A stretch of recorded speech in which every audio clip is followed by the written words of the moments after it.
going gamma.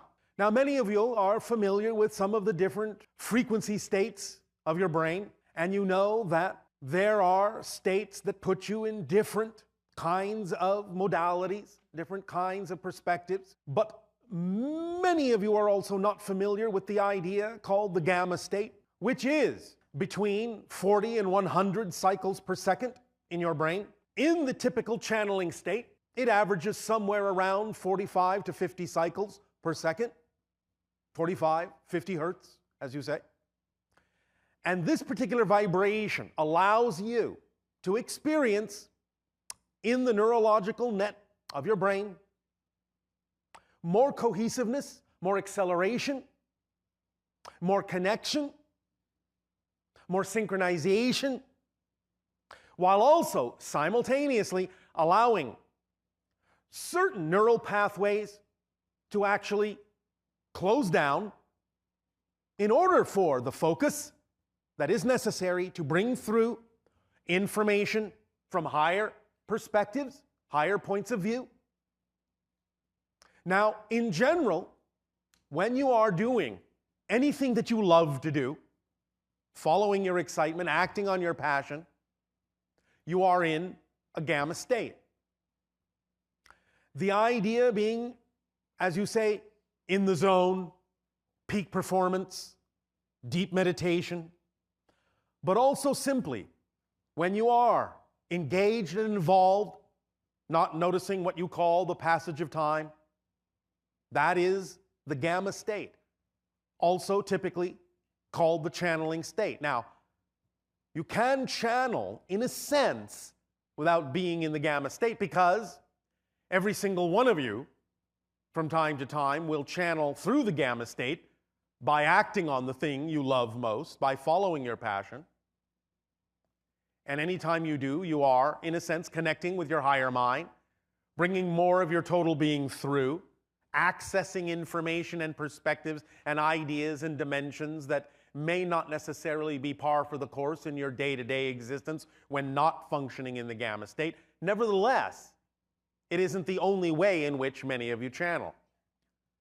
To really bring it down to a simple understanding, because each and every one of you is a greater being than just your physical persona, you can understand that because physical reality is a projection, is an illusion, is a reflective mirror happening within your consciousness and doesn't really exist outside of you, then this personality, this person you consider yourselves to be, is actually a channeled entity, because you are projecting it moment to moment to moment to moment to create the continuity of your personality, the identity that you typically think yourself to be, which is only a small fraction of who you really are.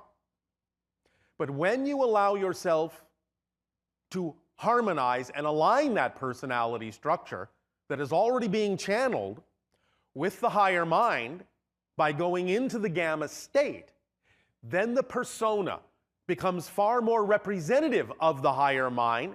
You start really functioning and expressing yourself in physical reality as more of the total being that you are, the total person that you are, and you start experiencing your reality in a very different way, with a lot more positive synchronicity, a lot more manifestation, a lot more perspective on timing and experience of being in the right place at the right time, interacting exactly with whom you need to interact.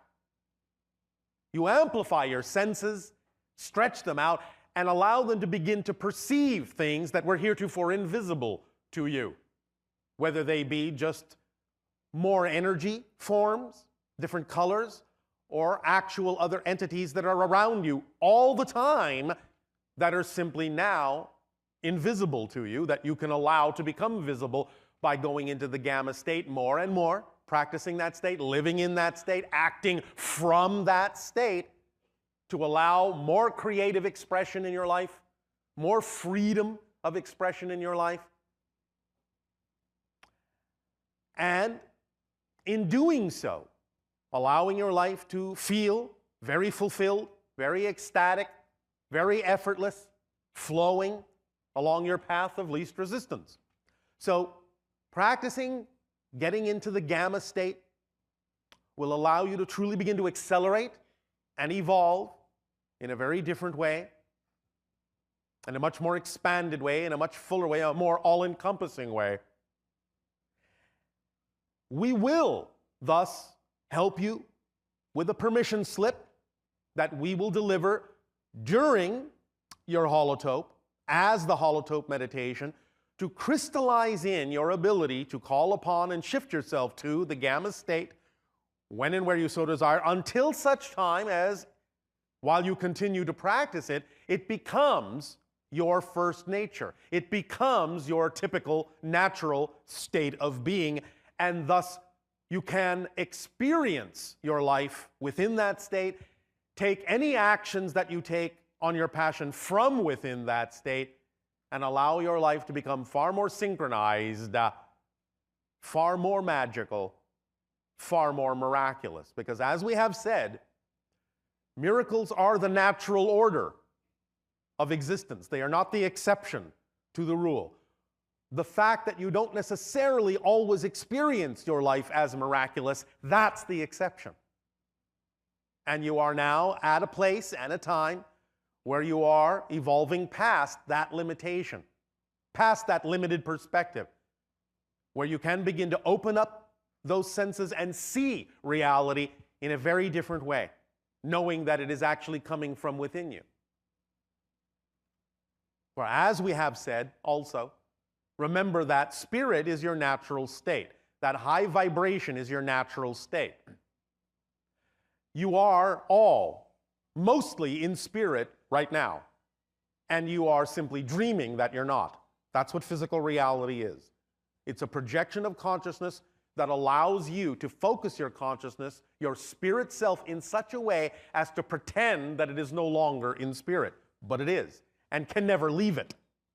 So you are in spirit right now, dreaming that you're not.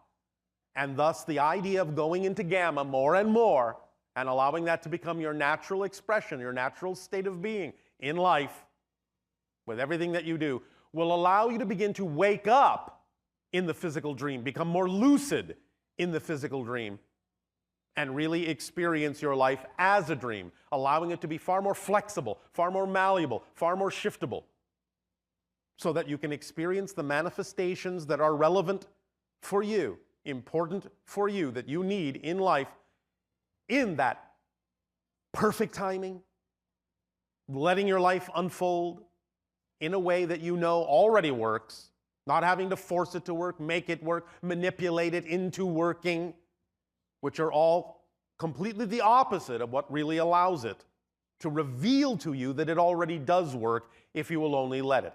The gamma state will allow you to relax into that knowingness that your life works, and as you allow yourself to experience more and more of the gamma state, you'll be able to see the examples that your life works and that your passion can support you, and you can begin to truly glide through life in a way where all the things that are not in alignment with your true vibration will come to the forefront very clearly, so that you can let them go and add their energy to your overall momentum of excitement and continue to expand and accelerate yourselves in that way.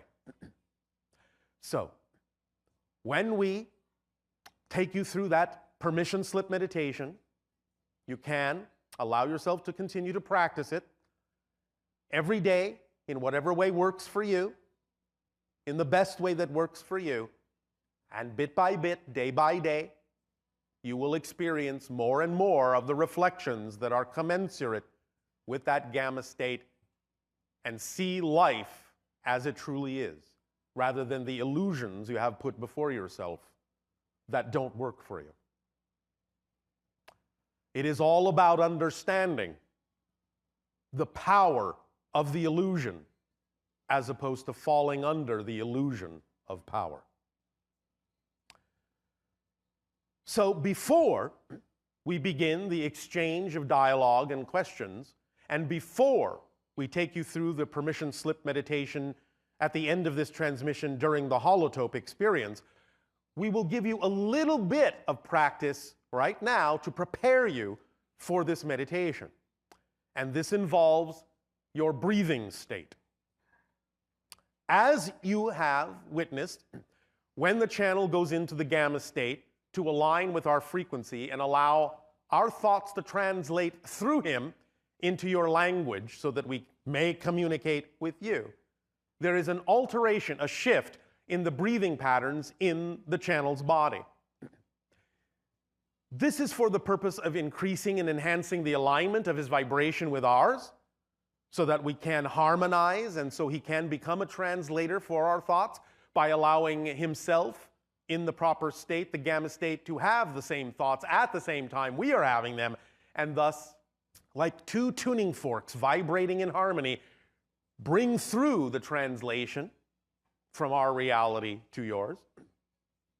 But the breathing also in that state, because there is extra energy flowing through the body, and that the brain is now working on a very high level, in a very coordinated, accelerated level, it brings into the body oxygen in a very different way to flood the body with extra oxygen to support the extra energy so that the channel does not burn out.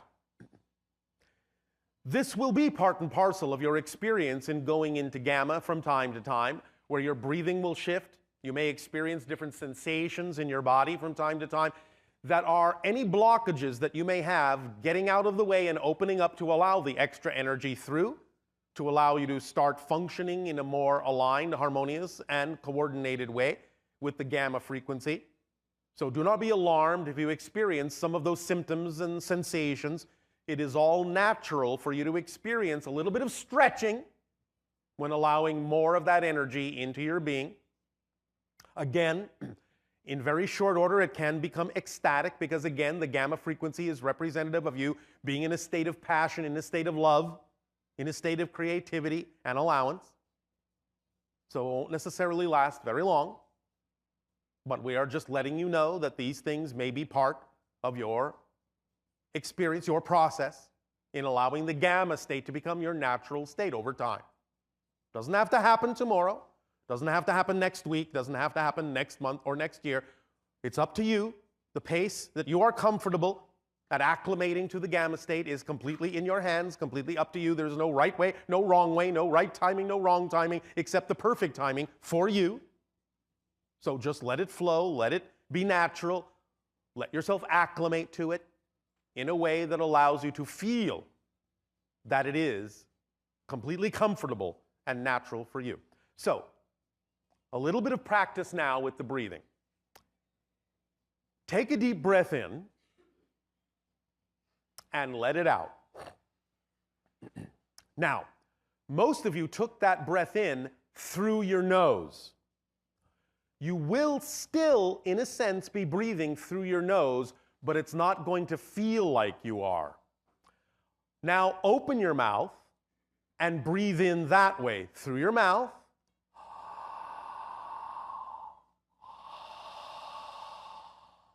All right, now, that's a different sensation.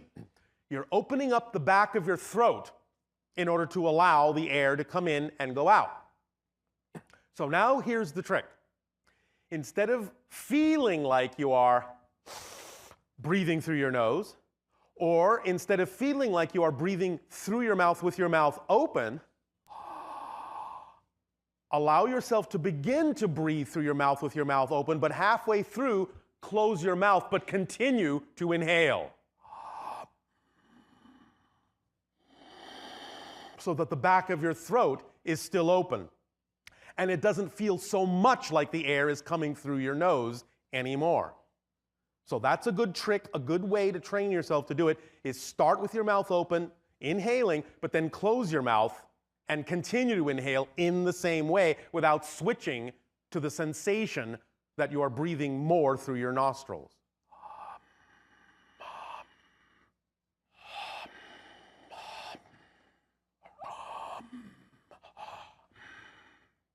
So you can open and close as rapidly or as slowly as you wish until you get the sensation down so that you can keep your mouth closed and inhale and feel like your mouth is open.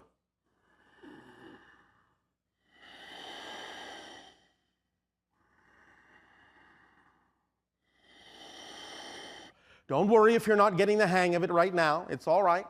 All it takes is a little practice, and it will happen. It will come. So, this is what we will instruct you to do during the meditation later on. But again, if you just find that right now it's easier to simply take in the deep breath through your nostrils as you're used to doing, that's fine. It can still work, but in time, with practice, you'll get the idea, and this type of breathing will allow you to accelerate into gamma a little bit more rapidly. All right? All right. So, we will get to that.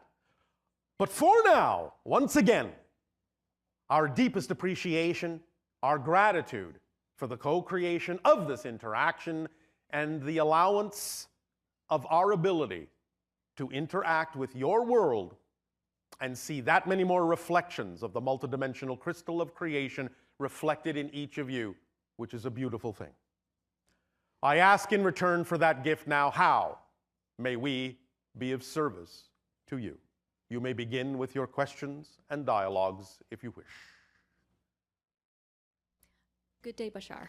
And to you, good day. Oh, this is exciting. Allow your microphone to be adjusted properly and step up and be bold so that all may hear what you have to share.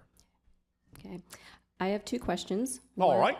The first is, I think, more personal for me, and the second one is, I think, for everybody. Well, we will see. Okay. For this last week, I generally have a strong heart. I'm a very healthy person, but I've been feeling some more heart palpitations. Oh, all right. And I'm not worried about what's going on physically necessarily, and I'm liking to think that you may be picking up on electromagnetic fluctuations within the collective consciousness based on certain things that are happening on your planet right now. I was hoping you'd say something like that. I was thinking maybe I'm picking up something like a new energy coming in, or my heart chakra opening, and I feel there is that, but you're also allowing it to be sensitive to fluctuations in the electromagnetic field of the collective consciousness based on certain things that are going on your planet right now that are being worked out. Is there a way that I can help my body, calm down so when this does happen, I don't freak out? The gamma frequency can assist with this. Deep meditation can assist with this, and redefining the idea of the experience can also assist with this, because the only reason you would, as you say, freak out is because you have a definition that what's happening has to somehow be negative. So when you redefine the experience in a more positive way and explore how it can serve you in a positive way, no matter what the origin of this may be, you'll start to get more beneficial effects, and those beneficial effects can help you experience the idea in a calmer way, in a more peaceful and balanced way. Perfect. Thank you. Yes. My second question is about absorption. Absorption. Mm-hmm. And you mean like a sponge? Yes. All right. A few months ago, I went to see an herbalist, and when she looked at my tongue, she saw that I was eating healthy, but some of the nutrients weren't being absorbed into my body. Then you may be overly toxic. Okay. Therefore, a thorough detoxification of the body may be in order, because when toxins lodge in the cells, they are prevented from absorbing nutrients that you may be putting into your body, and therefore the cells can't use them. So remembering that your air is polluted, your water is polluted, your food is polluted, it is perhaps of benefit for many of you to do a thorough detoxification of the body once or twice a year, so that your body has the ability to absorb the nutrients you put into it and thus be capable of healing itself and balancing itself. Okay. And thank you for that. Yes. And I was, when she told me that, I started thinking about how not just physically maybe not absorbing things, how intellectually or mentally I feel I've put up blocks to absorbing information. Why? When I was a little girl, I remember when I was like 5 or 6, and teachers would ask, like, well, do you have this answer? And I would immediately go to this place in my head where it was wide open. And I would recall where I learned that information. It's almost like I knew where it was located and I would call it forward. Yes. And I thought that was normal for everybody. Did you get chastised for not doing the work? No, it wasn't that, but some other kids around Yes. didn't, they weren't able to access that knowledge. And Yes. I'm a tiny lady, and I was a very tiny little girl, and so I was physically intimidated by some of these kids. So I just right. kind of like put a We adult- understand. You yeah, put up a barrier to the idea A of your barrier. ability to access so that you would fit in. Right. And so now it feels like instead of having this open expanse to, like, I know where the information is, Yes. and I'm calling it towards me, but these walls go up. Well, all right. Well, you still are buying into the belief system that if you drop those walls, that you will experience the same kind of intimidation now? I think so. And I Why? want to get, Why would you experience that now? I guess I'm working through some fears.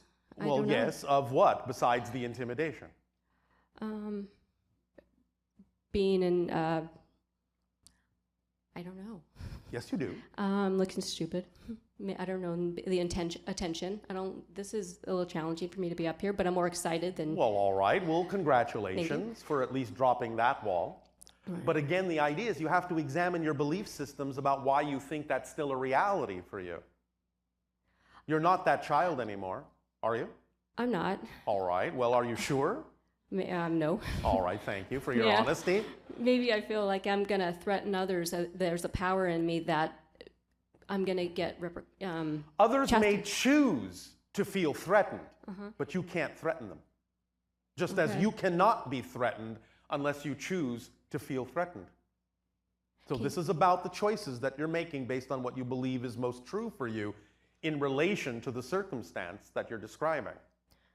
Okay. So it's about taking a moment to realize that you're no longer that little girl, that the circumstances now can be very different for you, but that it doesn't really matter whether they are or not, because it's about taking responsibility for your ability to respond.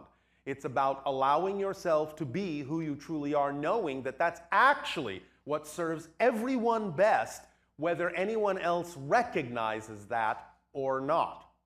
Okay. Because otherwise you are withholding your gifts, you're withholding your frequency, and that's not helping anyone, neither you nor anyone else, who really needs to find you, the real you, and interact with the real you. And even if there are people along the way who may, because you are showing them something, reflecting something to them that they resent within themselves and projecting that resentment on you, that's their issue, not yours, if you're not doing anything intentionally malicious. Okay. Do you understand? Yes. But you are depriving the world of your gift, of your energy, of being who you are. By And therefore, in a sense, you are, now I only mean this euphemistically, this is not a blame issue, you're not doing anything wrong, but in a sense, you're allowing as much damage to happen by withholding yourself as what you experienced through the intimidation. Do you understand? Yes. Yes. Okay. So, I understand that you may have beliefs that allow you to feel fear of being yourself because you are afraid that something will still happen. But again, you can only be affected if you believe that you can be, if you choose to align with the idea that someone presents to you of negativity. If that's simply not a vibration that you prefer, you don't have to feel intimidated, you don't have to feel threatened, you don't have to feel less worthy than, you don't have to feel like you stand out in a strange or awkward way. You are being yourself, which is what you were designed to be. And that's what makes all the difference in the world and gives those who are willing to see you for who you are at least an opportunity to see in you an example of an energy that will allow them to know it's okay to be themselves as well. So by remaining in your own darkness, you are also not allowing other people who are choosing to be in the dark to see the light at the end of their tunnel because you're not being the light you could be being. Does that make sense? It does. And Is I've been this hearing helping? that. It is. That's the message I've been hearing from Yes. my. Well, then you Yeah. know what it is you need to be.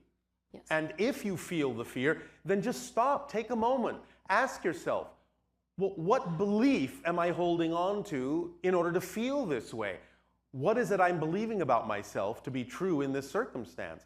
And as you examine that and realize that you don't really need to hold on to those beliefs anymore, they simply aren't relevant for you anymore, and that they come from other people and have nothing to do with you, you will begin to relax and let them go because they will make no sense to hold on to.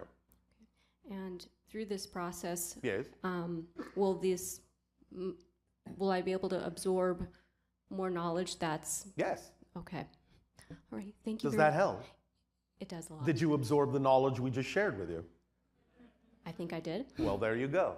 Okay. Thank you, my little sponge. Thank you.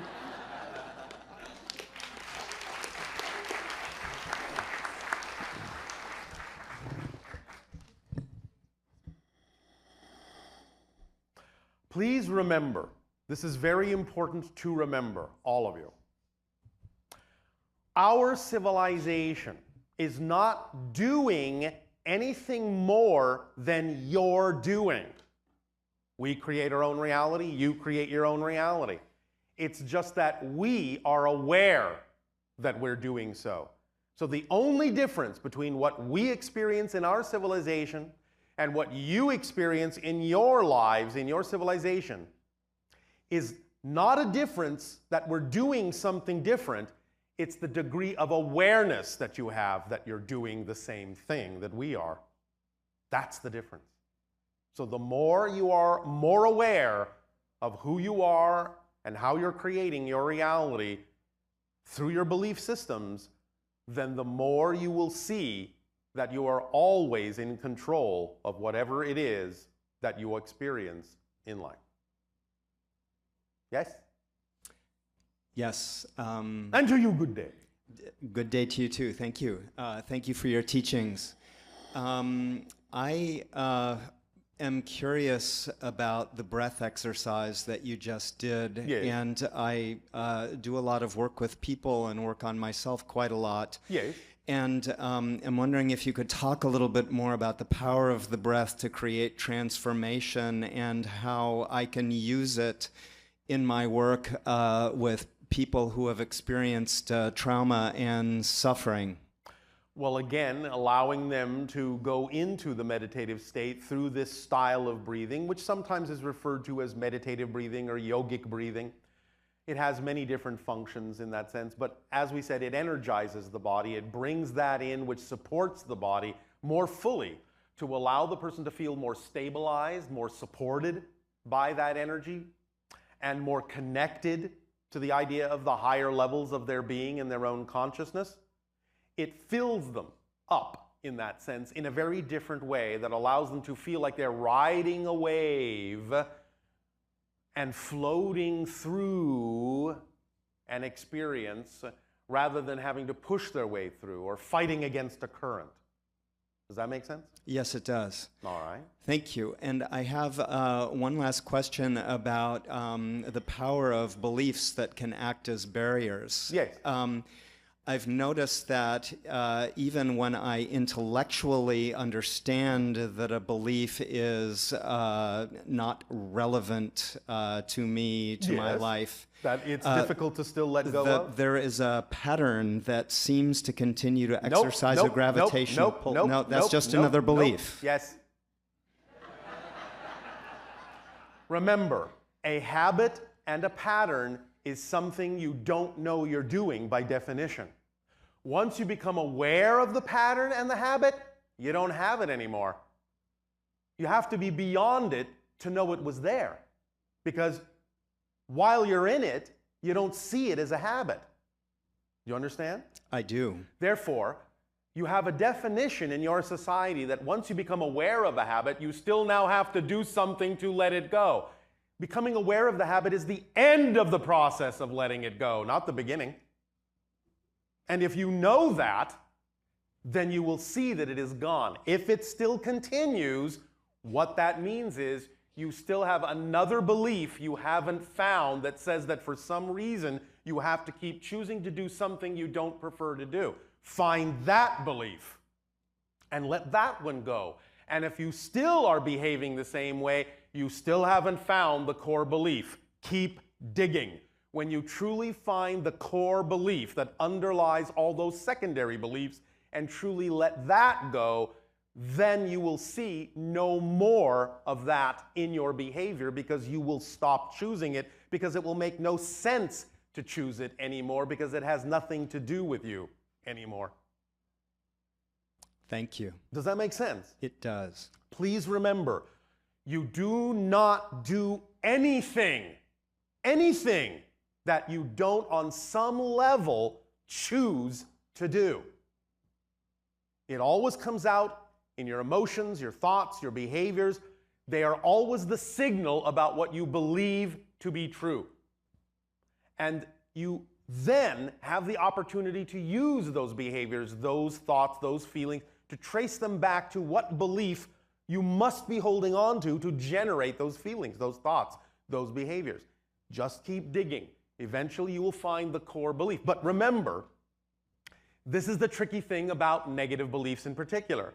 All beliefs will do whatever they can. They're designed to do whatever they can to reinforce themselves and make it seem as if no other belief is possible, because that's the only way you can actually experience a reality reflection of a particular belief, is they have to seem real and reinforce themselves to seem like nothing else is real. So when you're dealing with positive beliefs, that's not really an issue, because you don't care that the positive belief and the positive reality seems real. You follow me? Yes. But the idea is that when the negative belief uses the same methodology to reinforce itself and make it seem as if no other belief can take its place, now you start feeling the idea of the tricks and the tools that the negative belief uses to induce fear in you to not choose any other belief. You see, when you're dealing with positive beliefs, they allow you to choose negative beliefs if you want to, because they're positive.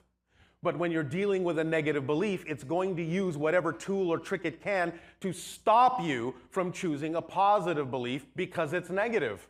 That's how it works.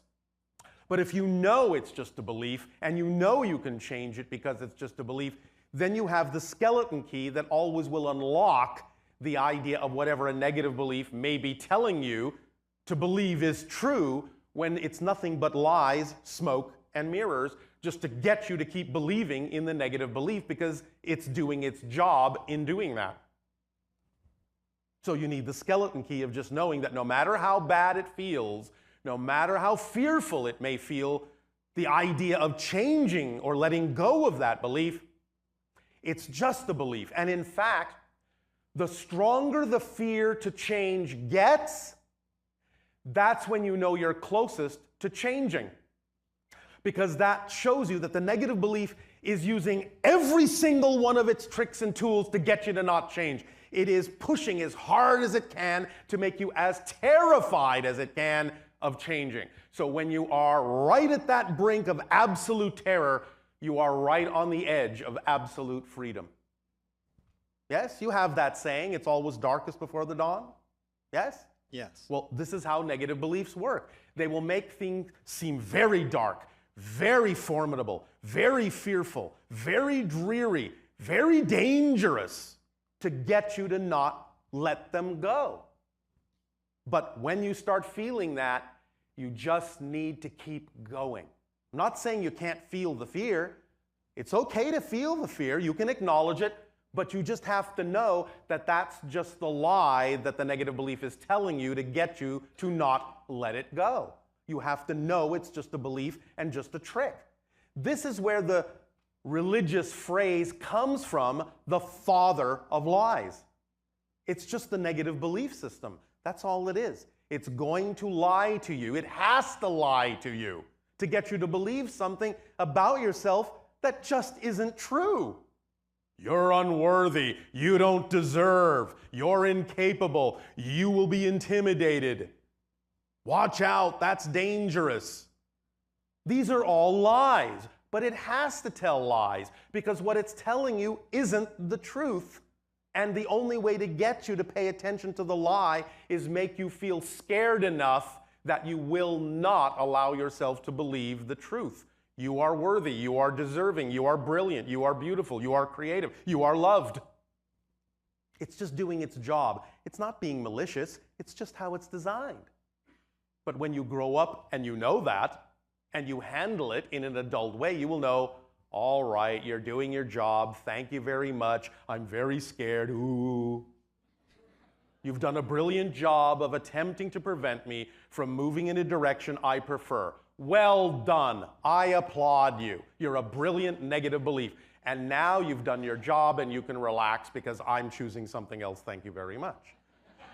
You choose what you prefer without invalidating what you don't. Because invalidating what you don't prefer keeps you on the negative side, which is exactly what the negative belief wants you to do.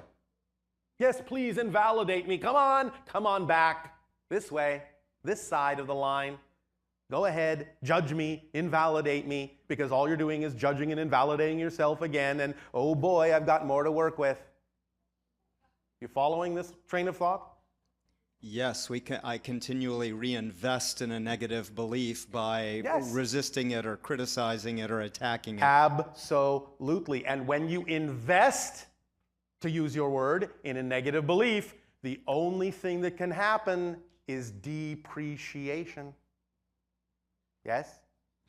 But when you invest in the positive belief, appreciation. It's not an accident that you use these same terms for your money. You understand? You're investing in a negative or a positive. Depreciation, appreciation. So if you want your sense of wealth and value to grow, appreciate yourself and stop depreciating yourself. Does this help? It does. Thank you. Well, thank you very much.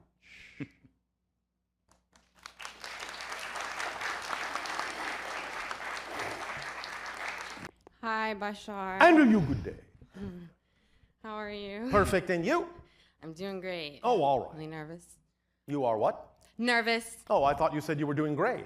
You mean well, you're excited?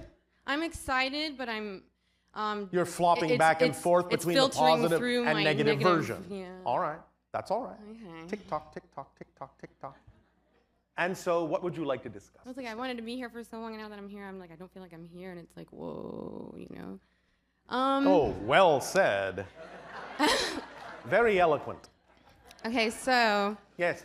I have this condition or whatever. I don't even know. Like, Condition? when I'm on my period, yes. I have an energy yes. that comes out of me and everywhere, and it's all over, and other people yes. feel it too, and they go into altered states, and they Is channel. that a bad thing?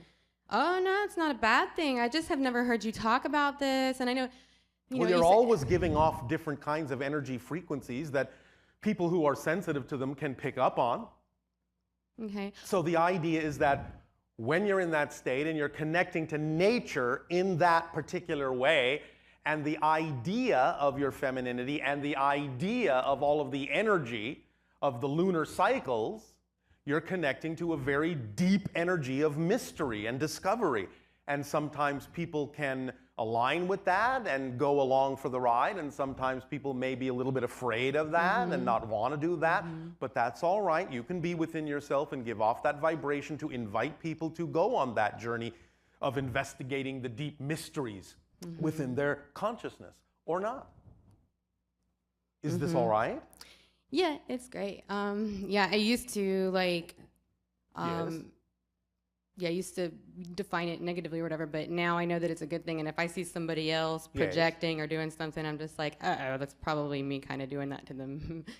You know, because sometimes they they'll may again translate be it. picking up on things that they don't want to look at within themselves. Yeah. Anytime someone picks up from you something that they don't want to look at within themselves, they may resent it and project that resentment onto you. But that's just another way of saying that they're afraid to look at the issues within themselves that your energy may be putting them in reminder of. Okay. You understand?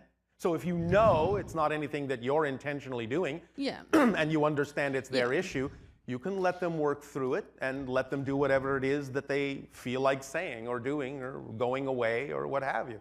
Doesn't really matter. If they have attracted you to them, they did so for a reason, even if it's only to dip their toe in it and run away again. Yeah. And my guru, Mahashakti Anandini Ma, Yes. she has this, she calls Shakti, and other people tune into her energy to help them reach altered states. Yes. Is that like what I'm doing with my energy? Can other people use that as a permission slip to go into this, like my Sure, guru why does? not? So that's the thing that does happen. It can, yes, if they choose That's to use pretty it that way. awesome. Okay. Anything else? Yes. All right. You say that negative energy is the same energy as positive energy, just filtered through negative beliefs. Yes. And that It's angels... using the same energy, but creating a different effect by being filtered through negative beliefs, yes. So demons can attach to your negative energy and amplify your negative beliefs and amplify that. It's not really an attachment. You might attract any different kinds of beings that might be choosing to operate on those negative levels and thus form a kind of an affiliation or an association where you magnify and amplify each other in that particular kind of energy. But there's no real attachment. You always have the ability to change your mind and change your energy about what it is that you prefer to associate with. Well, sometimes I wake up and there's an energy, it makes it impossible. Like, I know that I'm not worthless, and I mean, I've worked on this, I know this. Yes, makes it impossible to do what? Which is actually Feel not possible, that something anything. can be impossible, but go ahead.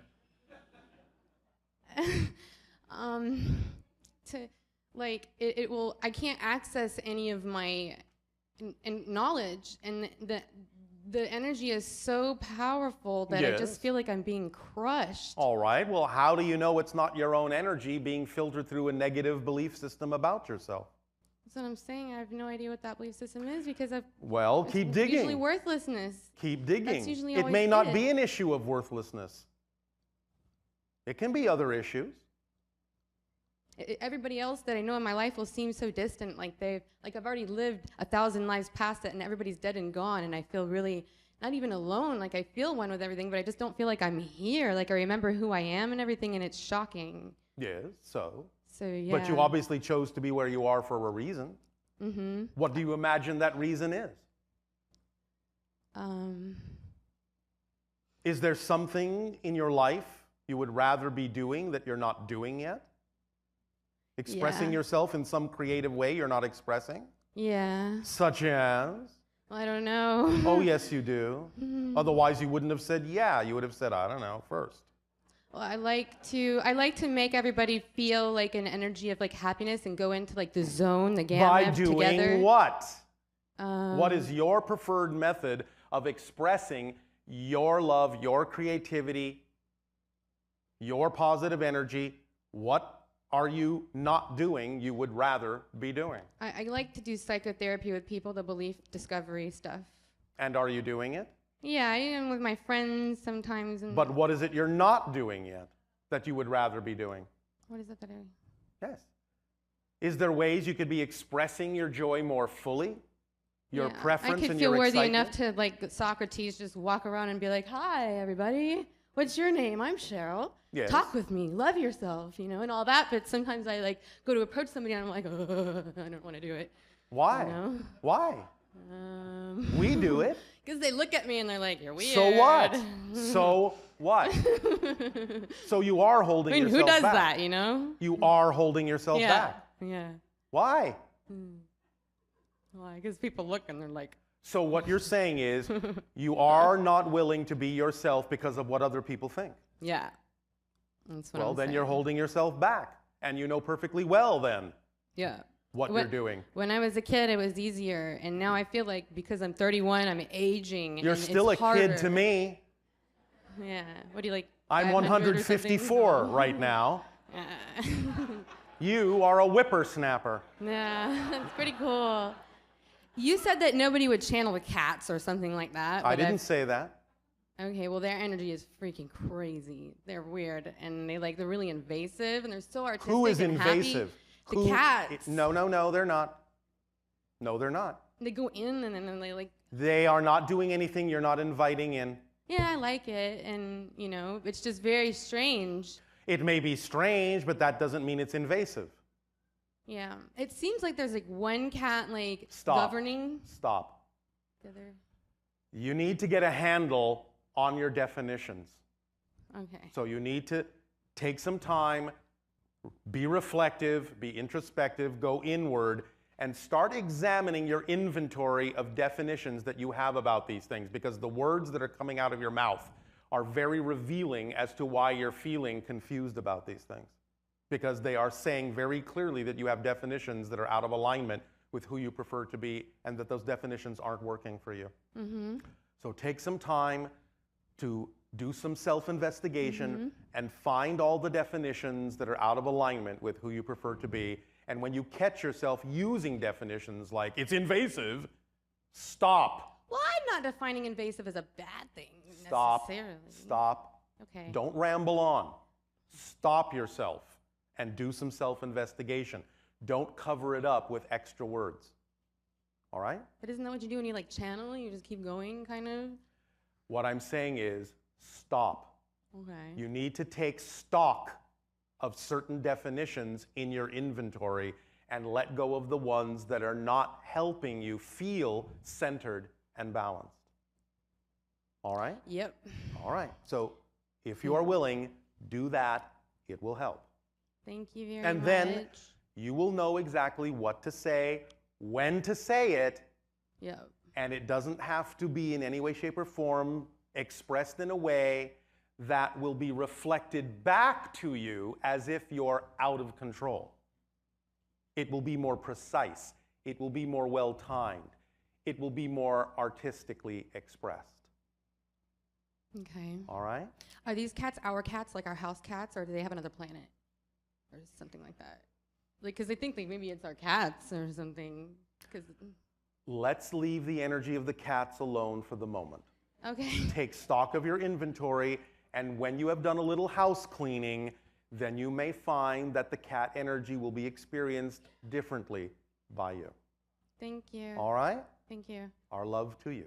Love you. Good day. Bye.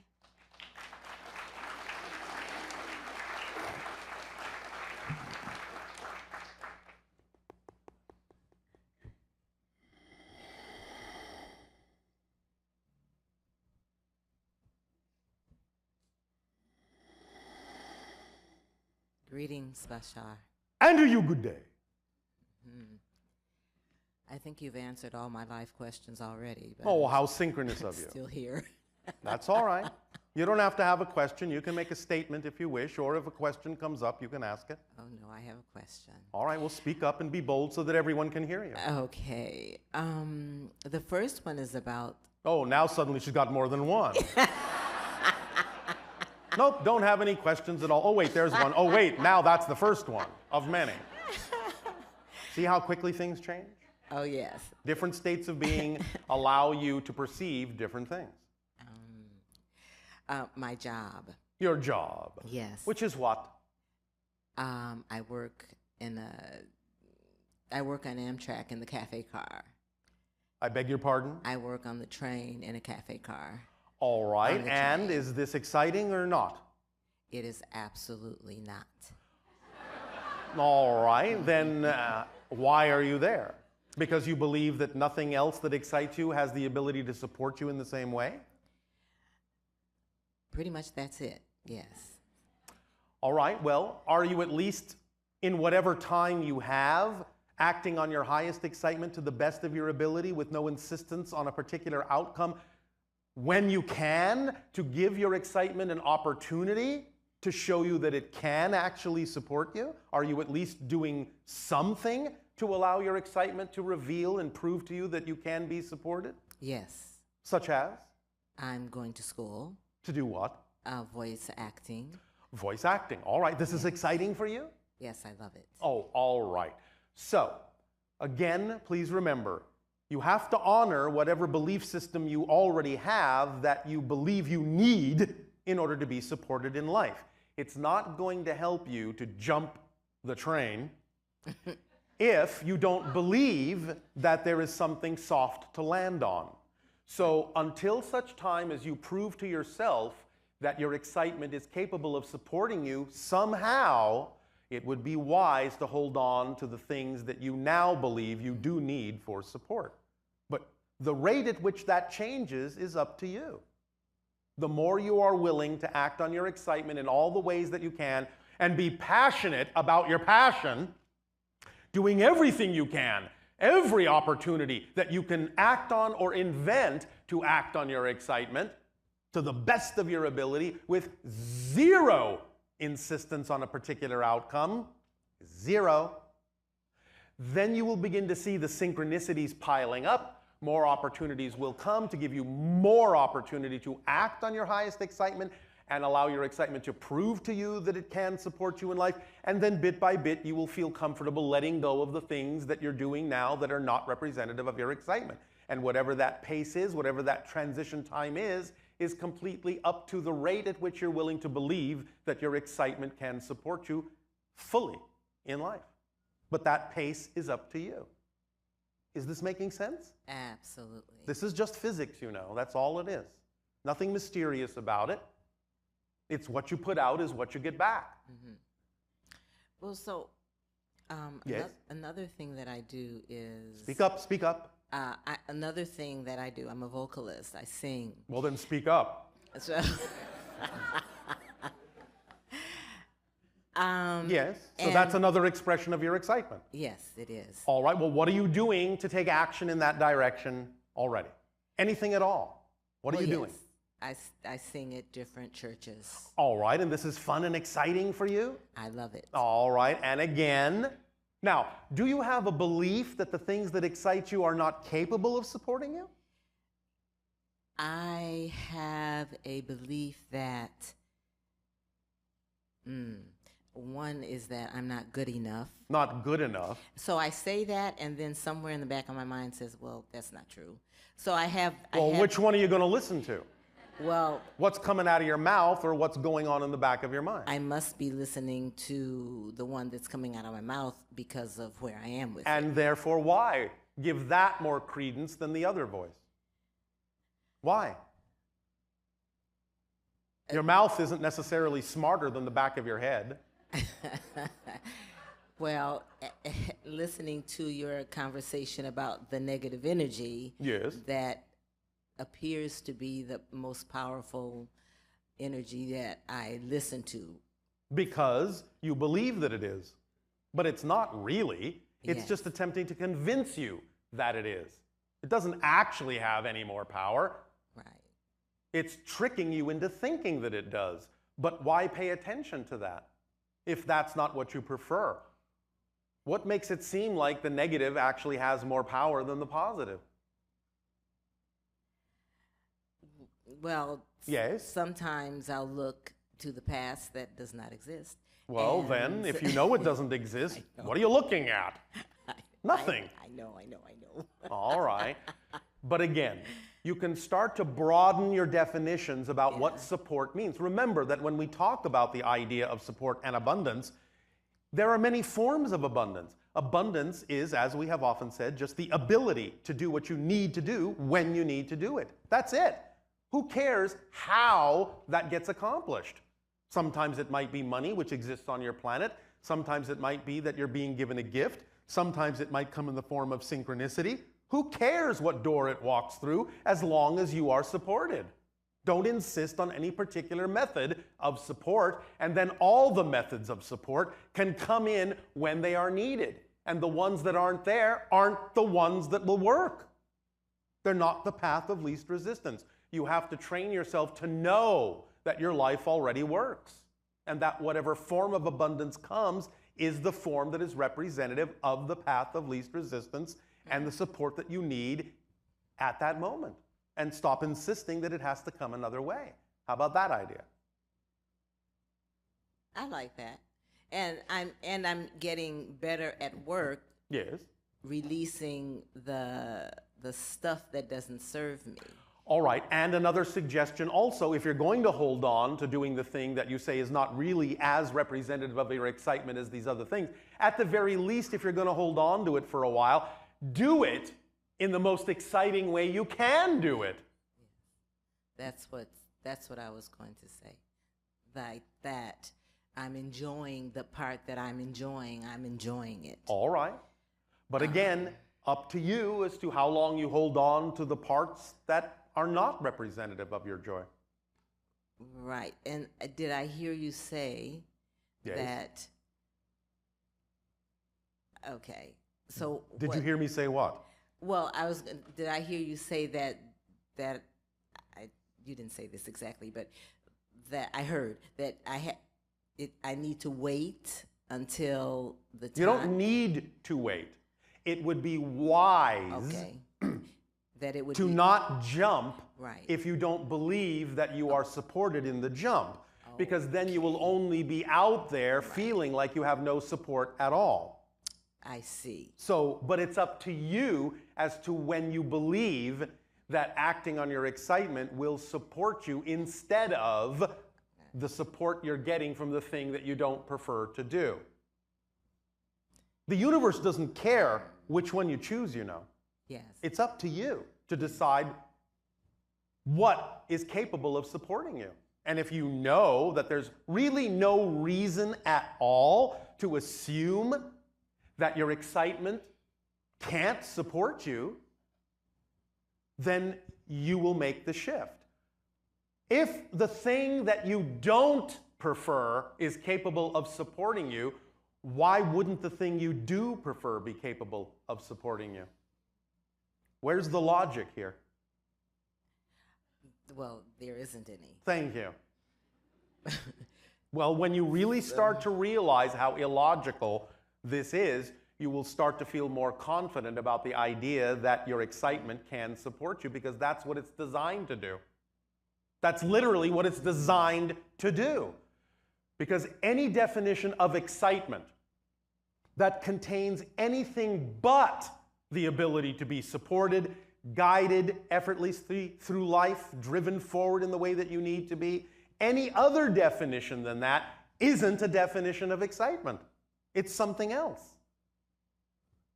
It's not possible for a true definition of excitement to contain an inability to be supported in your excitement. That just means you're choosing something other than excitement when you have that kind of an experience, that you're suddenly not supported. It doesn't mean your excitement isn't supporting you. It means that you stepped out of your excitement. Mm-hmm. That's your first clue. So because what it feels like is in the way is the fear of not being able to support myself. I know that's what it feels like, but Yes. remember, feelings don't exist in a vacuum. They come from what you believe to be true. Right. So if you feel like your excitement can't support you, that means you're holding on to a belief and a definition of excitement that isn't a definition of excitement, that says if I act on my excitement, I may not be supported. But if you understand the definition of excitement in its pure form, you will understand that that statement cannot be a definition of excitement. It's a definition that's different. I see. So you haven't yet actually created a true definition of excitement for yourself. You haven't yet truly allowed yourself to understand what a pure definition of excitement actually is. You're still toying around with other definitions that may in some way seem or appear to be sort of kind of like a definition of excitement, but they're not. They're something else altogether and will give you a different reality experience altogether. If you have a definition that says, well, I would like to act on my excitement, but I'm not really sure it can support me, what kind of a reality reflection do you think you're actually going to see in the things that pop up in your life? You're going to get opportunities that are going to look like your excitement that are not going to be able to support you because you don't believe that your excitement can. So you're getting exactly what you asked for. Yes. Something that looks like excitement that can't support you. That's a reflection of what you're putting out. It's that simple. You just have to be clear based on the reflection what you're putting out and make course corrections and adjustments to actually allow yourself to go into a true definition of excitement so that you can get a true reflection of excitement. Not that you need to. That's the paradox. Remember that the idea, the measure of true change within yourself is not whether the outside reflection changes, it's whether you respond differently to the outside even if it still looks the same. That's how you prove you've changed. because you're not making your state of being conditional on what's happening around you. You're just making a statement that this is the state of being I prefer, and it doesn't matter what's going on around me because those things can't affect me in any way I don't choose to be affected. So it doesn't matter what's happening. They're just circumstances. They're just neutral. They're just props. I choose what state of being I prefer, regardless of what's going on around me. And when you do that, then paradoxically, what's going on around you has more opportunity to change, to reflect the true change you've made. Not that it has to, not that you need it to, it just will, because now you have proven you've truly changed, because you don't care whether the outside changes or not. You're going to be happy anyway.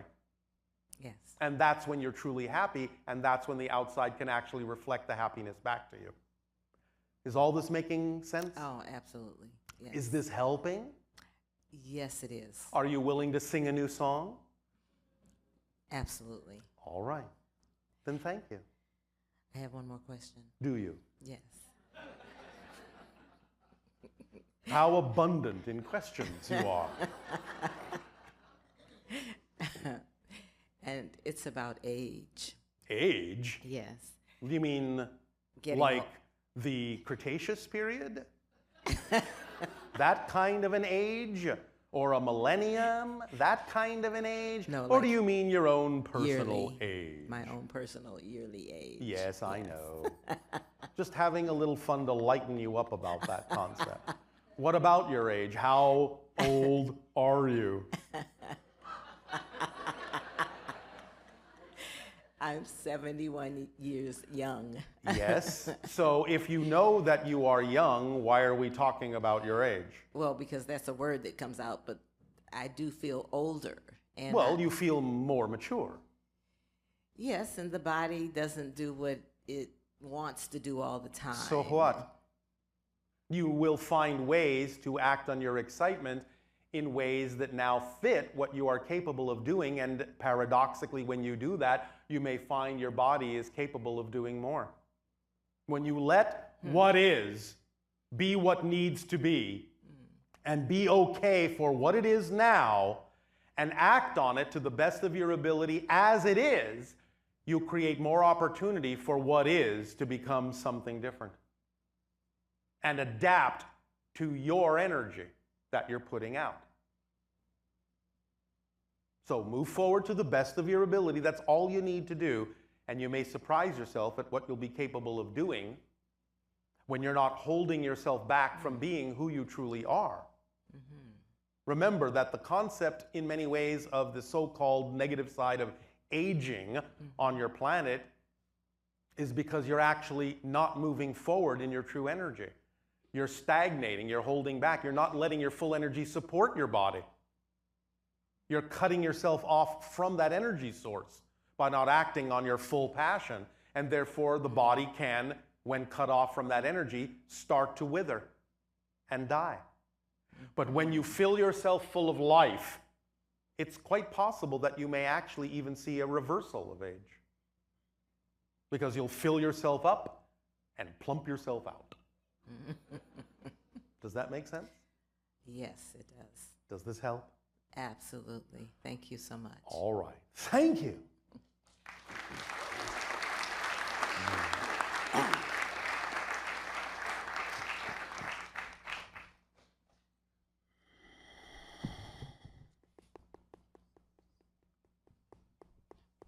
Hello. Andrew, you good day. Hi, I have questions about parallel realities. Yes. I try to understand better, so maybe I'll make some statements and then you can All right. elaborate. So like in quantum mechanics, they say that all possibilities are there, and the moment that the possibility is observed, Yes. the waves will collapse. Yes.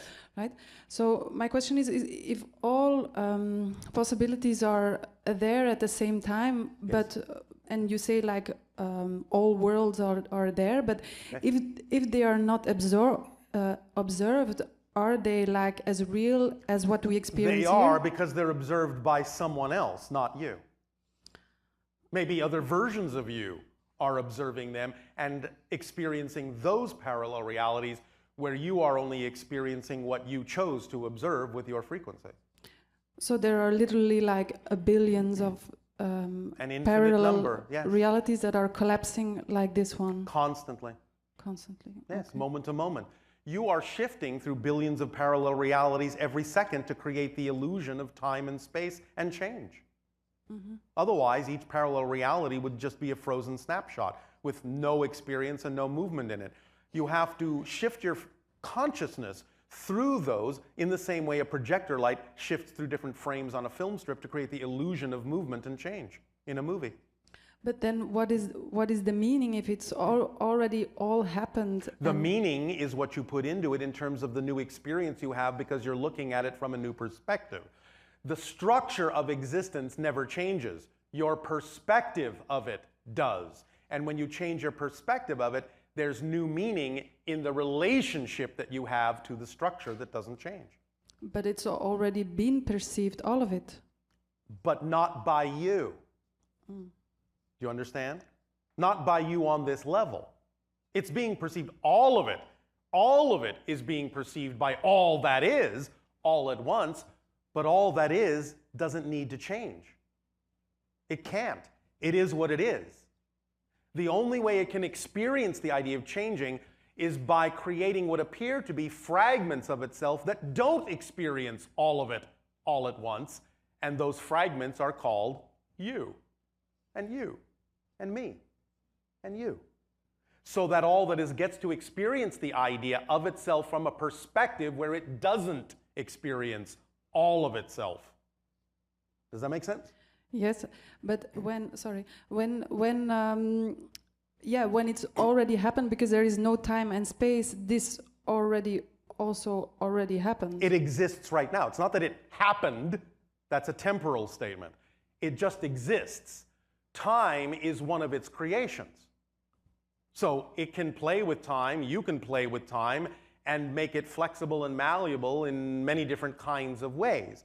But the way you're playing with it right now, here, in this experience, is that you're creating the side effect called time and space and change in order to pretend that it doesn't exist all at once so that you can rediscover it from a new perspective, and that's how you grow in your relationship to all that is. Okay. And how does that relate to like evolution? If all realities are Again, it's possible? the same idea. Evolution is just the path you're choosing through the parallel realities that exhibit a particular kind of change that you call an evolutionary one, because you are creating a sense of continuity in that path that makes it look like you're going from this to this along a particular process line. You could really skip all over the place if you wanted to, but you don't, because you're playing the physical reality continuity game, and you want to experience the idea of evolutionary process, because that's one of the ways you will discover new perspectives of who and what you are. That's just the name of the game here. Okay. Not everyone experiences it that way in every reality. Okay. And like some people like say that, you know, like how I perceive it now, there is pain, there is war, there is this, Yes. that there is like another reality where people don't like perceive. Okay, I can understand that you can shift your vibration and your frequency, and so your perception to why there is pain, but is there really also a parallel reality where the war doesn't like Of exist? course. If you can imagine it, somewhere it's real, because you can't imagine non-existence. So there are an infinite number of versions of Earth, just to keep it earthbound in this conversation, and there are an infinite number of experiences on those different Earths. There are Earths that are absolute paradise. There are Earths that are absolute hell. There are Earths that have already destroyed themselves utterly. The idea is that you're shifting yourself through a number of those parallel versions of Earth that are representative of the path that you are choosing to take. You never change the world you're on. You just shift yourself to another version of Earth that is now closer in reflection to the change in vibration you've made within yourself. So you're going through all those parallel versions, And if you are of a certain state that is representative of the idea of your world being a peaceful one, then you are heading through a variety of versions of Earth to the ones that are only expressing the reflection of peace. If you stay on that track, if you stay in that state of being, that's where you'll wind up. But you're not changing the planet you were on. You're leaving that version and shifting to another one that's already existing, that's more reflective of the change in your vibration. Mm-hmm. Does that make sense? Yes. And then eventually, like, will everything go back to like perfection of God, or? That's one way to look at it, but again, remember, everything already exists. So you may experience it that way as going back to the perfection of all that is, but that's still not the end, because there is no end. There is still other things you can imagine from that state of being that can still be explored from other perspectives of all that is, that you can't imagine here because you're not seeing from that level yet. Mm-hmm. But that is evolution, because you can see onto us like yes. in a lower state. It's a type of evolution, yes. Okay. It's one way that evolution can express itself. Yes. Does that help? Yeah. I have to re-listen, but yes. Oh, all right, if you insist. Okay. I have one more small little question. Small little tiny question. All right. Maybe a big answer, but when something doesn't, can it be that something is fearful to you, and so you don't, and you want it, but you don't feel the excitement because the fear is too big? Yes, well, what about it? Yeah, I just wondered. Many times people can dampen their excitement with fear-based beliefs and not recognize their excitement, yes. And also, the reverse can happen. Something may actually not truly be representative of your excitement, but someone can believe that it is when in fact it's not, because they may be in denial about what actually would be more exciting and they're afraid to do it. So they will pretend that something else is actually their excitement when it really has nothing at all to do with their excitement. So it can go in both directions. Okay, great. Does that help? That helps. Thank you so much. You are welcome.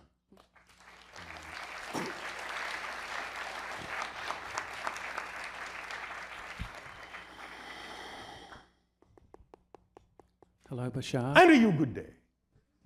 Making sure you're all awake. I have two questions. Yes. The first one is breakaway civilizations, secret space program. Yes. We're not going to go too much into what you call your conspiracy theories. There is some truth to some of them, but we're not going to sit here and validate all the negativity, because it's only going to lock people into that vibration, which is not what we're here to do. Those things will not affect you in a negative way if you don't choose to be affected by them negatively. Does that make sense? Yes, I do perceive it as negative. Well, again, the idea is that you can recognize that there may be people on your planet that have negative fear-based agendas, but again, it doesn't have to affect you if you remain in a positive state. You will shift to a reality eventually where that's no longer the case, where it never was the case. Right, right. So yes, there are people who have a belief in lack and have a belief in control and believe they're out of control and believe they have to manipulate reality and force other people to do this and be clandestine and all of that. But all of these things are just an expression of them believing in their lack of control. They have one real and only one real tactic. And that is manipulating information to the degree where they allow others to believe they're more powerful than they are. So if people buy into the idea that they have more influence than they do, that they're more powerful than they actually are, then suddenly they're perceived and experienced to be more powerful than they are. But that's what they actually do. They manipulate information to make themselves seem more in control and more powerful than they actually are. But they're not really in control of anything at all. In fact, they're panicked that they're not in control, which is why they cover a lot of stuff up. Right. The reason why I asked is yes. there are some people who claim to have been to the moon and Mars who were part of that. Well, I understand, and while there is a small amount of truth in a different direction in some of that, the biggest picture that has been painted of that is not actually accurate. Right, I appreciate that. All right. Yeah. The other question is, I've had arthritis since I was in my teens. How exciting. Oh, it was really exciting, I can assure you. And I've tried quite a few All right, things. now stop. Right. Understand, all of you, we do not really do health readings anymore. It's not our job anymore. We've delivered all the health information that it's our job to deliver. And we always remind you that even though you may get help to continue this from some other source, the first step in any disease is the idea of detoxification, because 80 to 90% of all disease symptomologies on your planet actually come from the fact that you're highly toxic. When you detoxify yourself, then whatever symptomology is left is actually what you're dealing with. And you may take a different course from there. But the first step we always encourage is to thoroughly detoxify yourself and see if anything is left for you to deal with first. That's the easiest, most simple step that can actually alleviate most of any difficulty.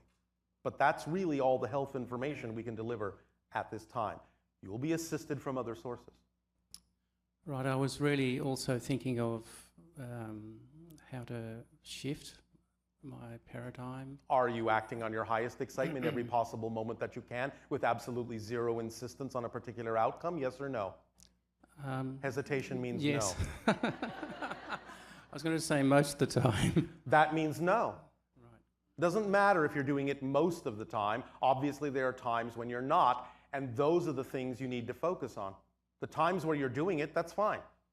But remember, we gave you an analogy some time ago that in your past, technologically speaking, when you first created things like motor car engines, they were very basic, they were very simplistic. They could be dirty, they could be filthy, they could be covered with mud, and they would still chug along, and chug along. But now in your high technology age, you have machines with very, very precise tolerances, and the smallest speck of dirt that doesn't belong there can freeze the entire engine. It has to be really clean the more accelerated you are. So even though you may be acting on your excitement most of the time, if there is even a time when you're not in an important area of your life, that's going to stop the entire operation until you do. Then the machine will start again. So it's fine that there may be many areas where you're following your excitement. That's wonderful. Bravo. But look at the areas where you're not, because that's where you need to be focused if you want the entire machine to operate holistically. Yes? Yes, I Does see this that. help you? Yes, it does. Remember that the idea of arthritis symbolizes inflexibility and stiffness. You need to be more flexible, be less stiff. You need to really examine all of those fine little grains and let go and blow them out and let go of the things that are truly no longer relevant for you. You will all at some point perhaps cross a threshold. Again, remember, it doesn't mean that you will be divesting yourself of negative beliefs for the rest of your life. You might, but you don't have to. The process of divesting yourself of things doesn't always have to remain in the realm of negative beliefs. At a certain point, when you've let go of every negative belief, you will still continue to divest yourself of things that are simply no longer relevant for your life, for who you are. They don't have to be negative, they just simply might not be relevant anymore. So this cleaning out process will continue for the lifetime, even if you've already divested yourself of all the negative beliefs. Yes? Because you're constantly refining in yourself.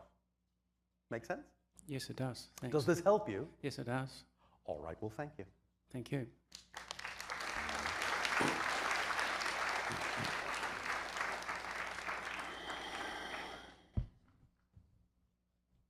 Good day, Bashar. And to you, good day. A few questions that all revolve around the symbol of the pyramid, the triangle with the eye at the top. Yes. I started communing with a plant teacher years ago, and I was flooded with that vision. Yes. And over the years, it's continued, but more recently, it has turned into a pyramid with an eye with wings now. Oh, all and a few months ago, I had a dream where I had this Brazilian man on a table, and I placed my hand over a lump that he had on his knee, and I saw myself connecting to this triangle with an eye out in space. And I'm trusting that you can help me understand this. Well, you're awakening to some connections you have to other levels and dimensions of consciousness and other entities that you have formed connections with that may be symbolized by those that are very ancient. But you have connections to them energetically and can draw upon that to express those energies and apply those energies in your life in beneficial ways. Such as in the gamma state, how can I focus on those energies while I'm in the doing the channeling state in the gamma? Well, again, when you're in the channeling state, you are in gamma, and whatever symbols need to appear and whatever connections need to come up will automatically do so, because in that gamma state, in the channeling state, these things happen synchronistically and automatically. You don't have to plan to grab this and grab that. What needs to come up will come up in exactly the right order, at exactly the right timing. It's an automatic, self-guiding, self-perpetuating, self-expanding process. Perfect. Does that make sense? Absolutely, it All does. right. And John of God, what is that place? What is that place? Yes, the man that lives It's in a that place where a particular individual is radiating and connecting to a certain frequency that, if other people decide to match that frequency, can allow themselves to heal themselves in certain ways or find information or answers to things they have been searching for. And speaking of healing, would you be able to give me a permission slip to improve my eyesight to the point where I no longer need glasses? Look within. Thank you very much. Does that help you? That absolutely. I don't mean to be facetious, but really the idea is that sometimes you don't see outside because you need to see more clearly inside first. And it may never be necessary for you to see that clearly outside. Do you understand? That's If it is necessary, it will happen. The more you act on your excitement to the best of your ability with no insistence on a particular outcome, you will see everything you need to see. Sometimes there are things you don't need to see. So your vision can become very specific. You can see certain things very clearly, and other things can remain fuzzy and sort of off to the side because they really simply are not relevant for you at this particular moment to focus on. understood. Make sense? Thank you so much, Bashar. Does that help you? Absolutely, it does. My unconditional love to you and your people. And you as well.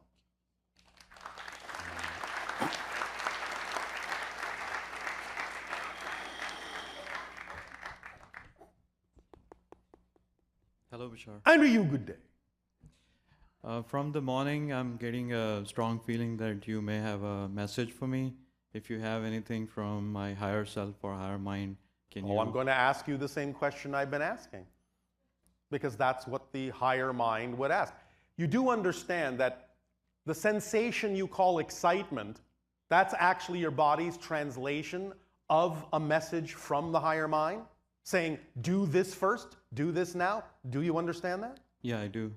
Are you acting on your excitement to the best of your ability with no insistence on a particular outcome every moment that you can? I'm not. Why? I don't know why. Yes, you do. What are you afraid of? What are you afraid will happen if you do? I think I just feel maybe lonely or just by myself. Lonely. Yeah. So you're not acting on your highest excitement, which could attract all sorts of people to interact with you in exciting ways because you're lonely? Yeah, I don't know what the fear is. I'm just thinking maybe Yes, that you is, do. You're just not digging deep enough. Mhm. You have to make it conscious. You can't be afraid to find out what your fear is. Otherwise, you're stopping yourself. You're blocking yourself. You're isolating yourself. And that's why you're experiencing loneliness. Okay. Because you're afraid of what will happen if you actually become who you really know you are. What do you imagine is the most terrifying thing that might happen if you acted on your excitement to the degree that you would like to? Yeah, I'm not very clear on that either. Is there something that you're not doing you would rather be doing? Anything at all? Yeah, I should be writing. I should be. Don't say should. That's a self-judgment. Mhm. Is there something that you would really prefer to be doing that you're not doing? Writing would be exciting. Writing, yes. And what else? And using my voice, somehow How? I feel. What would be one of the most exciting ways you could use your voice? Being a spiritual teacher, making people understand, what their highest excitement is, and You mean helping people Helping to them. understand? yes, All right, now let's go back to the writing. So you're saying you're not writing in the way that you would like to be? no. Why not? If you know that that's one of your expressions of excitement, what excuses or reasons are you giving yourself that make it seem logical to not do what you say would be exciting? Why isn't it exciting enough for you to be doing it?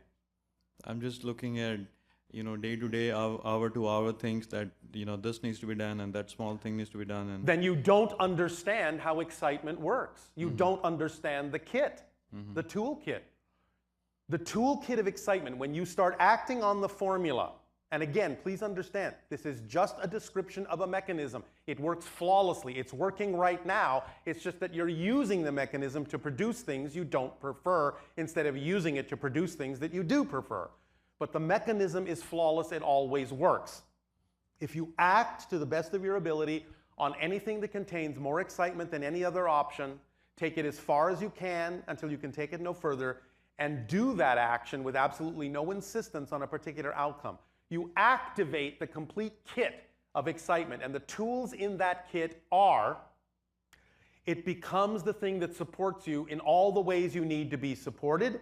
It becomes the driving engine that moves you through life in the most accelerated way. It becomes the organizing principle of synchronicity that shows you exactly what you need to do, in what order and when, and what you don't have time to do at the end of any given day didn't need to be done. It is also the path of least resistance that allows you to flow through your life most effortlessly. It is the path that connects to all other expressions of excitement, no matter what form they may come in. It is also the reflective mirror that reveals to you anything within you as a definition that may be out of alignment with your excitement, so you can examine it, make it conscious, let it go, and add that energy to your excitement so you can continue to expand. And it leaves nothing relevant out.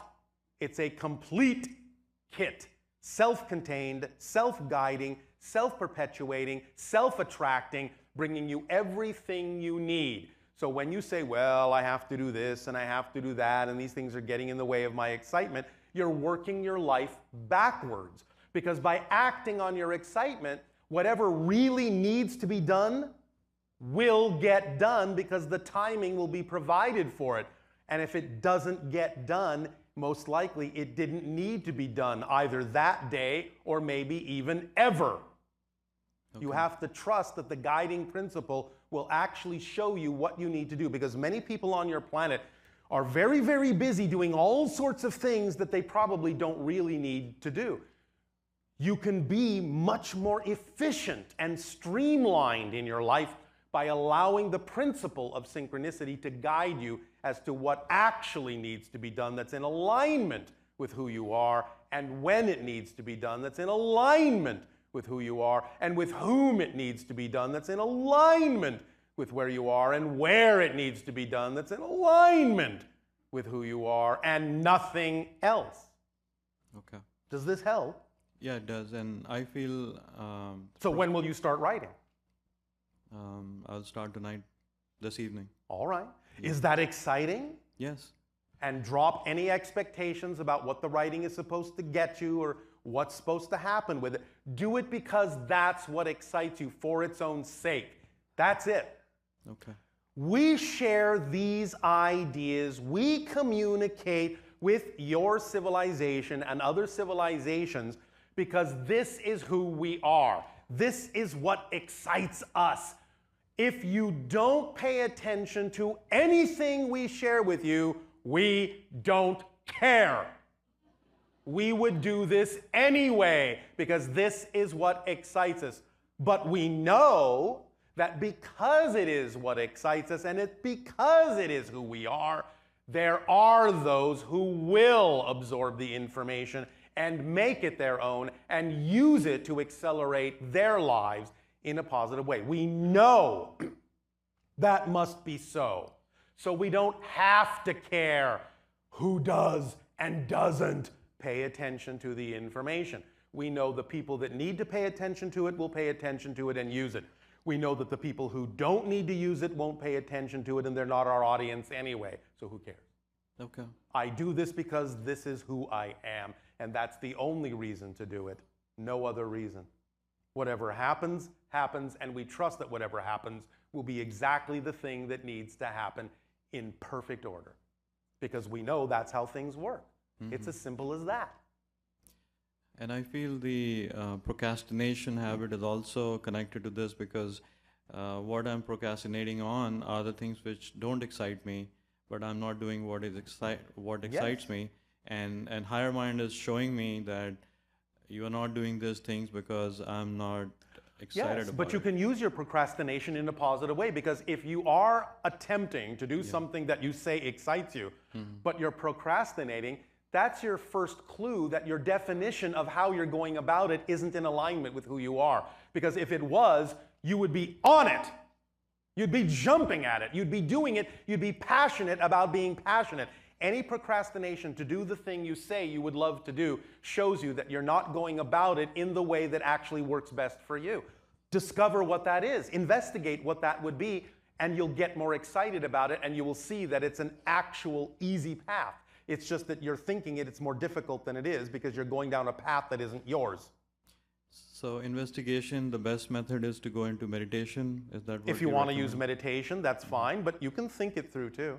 Okay. You just have to discover what your definition of your relationship about how you're going about something is, and find out if you can, with your imagination and communication with the higher mind, create a definition that works better for you than the one that you're using.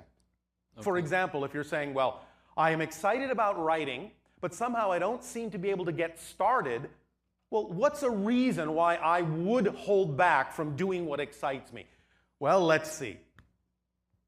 Maybe I think for some reason I'm going to get lost on the page, or I'm going to have to sit there at the computer for hours and hours typing away. Well, maybe that's not your way of writing. Maybe if you go out somewhere in a park and take a piece of paper and a pencil, maybe the words will flow more naturally for you that way.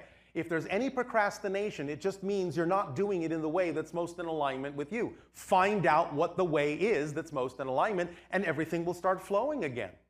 Gotcha. Yes? Okay. Yes. Does that help? Yeah, it does. How exciting. Okay. Thank you. That's it. Okay, thank you.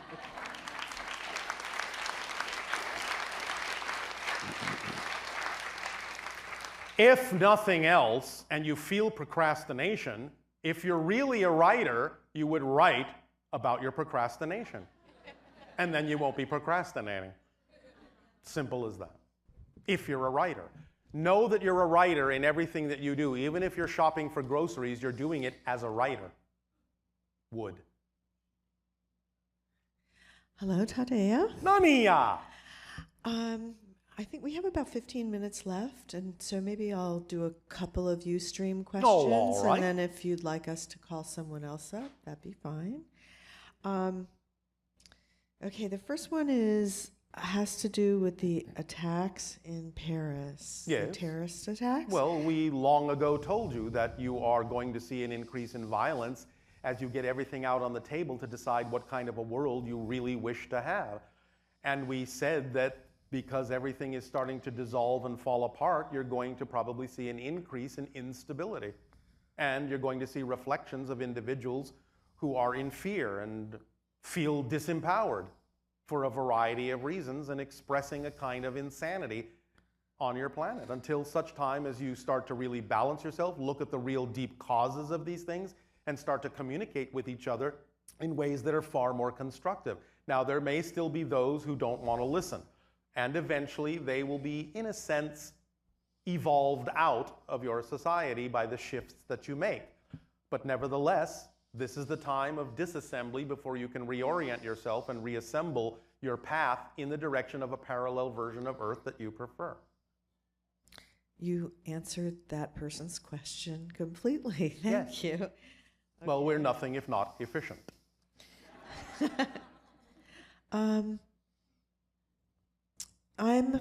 This person's writing in from China. Yes. And they said that they are a university student and they don't like the educational system at all. Well, there are many different kinds of educational systems that are being created on your planet now, but If they find none to their liking, they can always create a new one. Right, because they're saying, will there be any change for the education system on our planet? Yes, and as what we should- already said, there are changes taking place. What they really need to involve is the three-step process that we have outlined, where you create an environment, a safe environment, in which you can teach the idea of consequences of your choices in a way that doesn't have disastrous repercussions, allowing people to truly understand what these consequences are and take responsibility for them before they try them out in the world. Also, interactivity in this way, making it as real simulations as possible so they really feel like it's a real world situation, is of paramount importance, because again, if they think they're sort of faking it because it is a simulation, you have to make it as interactive and real as possible so they will understand truly the experience of the consequences of their choices, but again, in a safe environment where it doesn't ripple out into the world. And third, the idea of adapting the lesson to the thing that excites the person instead of attempting to force their excitement into a lesson box that doesn't work for them is of paramount importance. Learn by doing, learn by experience, and allow the person to learn through the way in which they are designed to learn.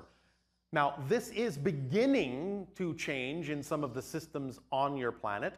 It is called a developmentally appropriate system, or a developmentally appropriate process, where each child is taught to their strengths and not just homogenized into a class where everyone is taught exactly the same thing in exactly the same way.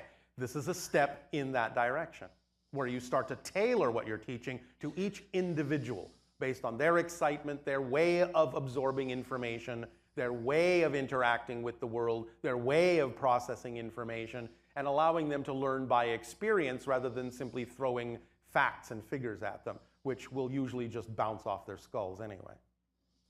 Yeah, it's interesting. Back in the 60s, there was an educational system called Summerhill, Yeah. where the children didn't have to attend class at all. And they lived on site, and then they were able to learn whatever they wanted to. And interestingly, they found within a couple of weeks, all the kids that were wanting to stay home started showing up at class. Yes. And they started creating models and things like that to work from. Yes. And a lot of those kids ended up going to Harvard. Yes. So it was Learning interesting. is exciting. People want to learn if they are allowed to learn the way that it's natural for them to learn, in the way that's aligned with their excitement. People are sponges. They will absorb it all. They will find ways to adapt information that may be necessary in your society into a methodology that they can relate to. And then they will learn what they need to learn. They will learn the guidelines.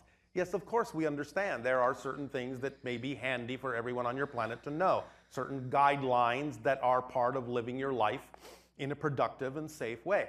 But these things can all be learned in a way that is in alignment with excitement.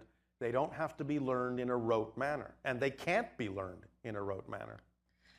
It kind of brings to mind also that when we listen to your information, Yes. And even the recordings of your information, Yes.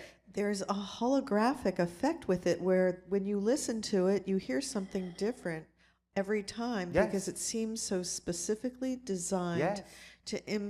to interact with the individual who's listening, their consciousness, in Yes. a way that's very specific to what they need to learn or what they're Yes. excited to learn. Exactly, because you are different people at every moment, and you will hear different things that we have embedded in the communications at different times. So is it just a frequency thing, like the kids in Yes. school? I don't know that they feel that kind of experience when they're being taught something. That's because they're not being taught holographically. Okay, so what is the energy that the information's imbued with that allows people to experience that? It's what we just said. In a holographic presentation where you know that everyone will pick up what they need to pick up, how they need to pick it up, when they need to pick it up, there is the allowance for that to happen in their own way, at their own pace, in their own timing, rather than the insistence that if they don't get it now, they've missed the train. Goodbye, sorry, you fail. It's the delivery of information in a way that contains the information and structures the information in a way that is actually designed specifically to allow everyone to absorb the information they need, and only the information they need, in exactly the way they need to absorb it. And is that also because the frequency that you're sharing is imbued with the gamma frequencies? Yes. So because we are inducing you to also go into the gamma frequency in order to absorb the information on deeper levels of your consciousness by radiating that frequency and by allowing you to match that frequency if you wish to. Okay, so it's perfect. When you teach from the gamma state, yes, and you share that energy, the individual that's listening then is encouraged to harmonize and reach the gamma state. Yes. And then they have a holographic experience with the information they're receiving. Yes, and this is why it's up to the adults who are teaching to be very, very imaginative and allow themselves to teach from the state of the higher mind, the gamma state, the imagination state. Because if there is a gamma teacher, it's far more probable that there will be a gamma class. And I don't know if this is the same topic, but I am wondering, NLP, neuro-linguistic programming, why is that so effective with human consciousness? Because it's a physical form of telepathy. The idea, again, remember, is that telepathy is not that you're reading someone else's mind, it's that you're having the same thoughts at the same time because you're on a similar wavelength. NLP, neuro-linguistic programming, entrains you to actually match in every way that you possibly can the actual physical and neurological modality of someone else. You're mirroring their actions, their behaviors, every movement, every sigh, their body language, their attitude, their energy. And when you match them perfectly enough, you will actually start having the same thoughts at the same time, and you will experience telepathy. You will know exactly what they're thinking by mirroring them. And then that simultaneously sort of reprograms your psyche? It can, yes. Okay. Depending upon what it is you're mirroring and what your intent is behind mirroring it. This is why the idea of role models can be important. Again, of course, you will always be unique. You'll always do it in your own way. But if you're picking positive role models that are already representative of a typical kind of behavior and reality and lifestyle that you prefer for yourself, well, by mimicking and doing the kinds of things that that person is doing in their life to the best of your ability, you start to take on that energy. You start to mirror that reality, and you will allow whatever version of it is unique to you to manifest in the easiest and most effortless possible way. You can use NLP that way. Oh. Does that help? Yeah, it's kind of interesting how our brains are wired to allow us to absorb information. It is the receiver. Ways. Yes, Yeah. it's the receiver between the higher mind and the physical mind, and it is wired to receive an array of frequencies on fractal scales, and it will interpret and download and transform those frequencies in a way that is relevant for whatever is possible in the belief system to be capable of being held in the personality. You're really expanding our perception of what we can do to teach in schools, in the educational system, from a completely, really new place, and then help these children to have a much more expansive and amazing it's not really that new learning. because there are times in your history where other civilizations used to understand this and use it. In particular, some of the ancient Atlantean teachings were more in this direction. But you've forgotten this and now you're remembering, so that's okay. That's great. It's just so much more fun to learn as a kid when you're doing what you love to do. And one of the most important things for allowing you to learn is to make sure that you are fueled up. So now, please, take your break and nourish yourselves so that you will be more capable of absorbing more information without wearing yourselves out. We will resume this transmission after your nourishment break. Enjoy. Thank you,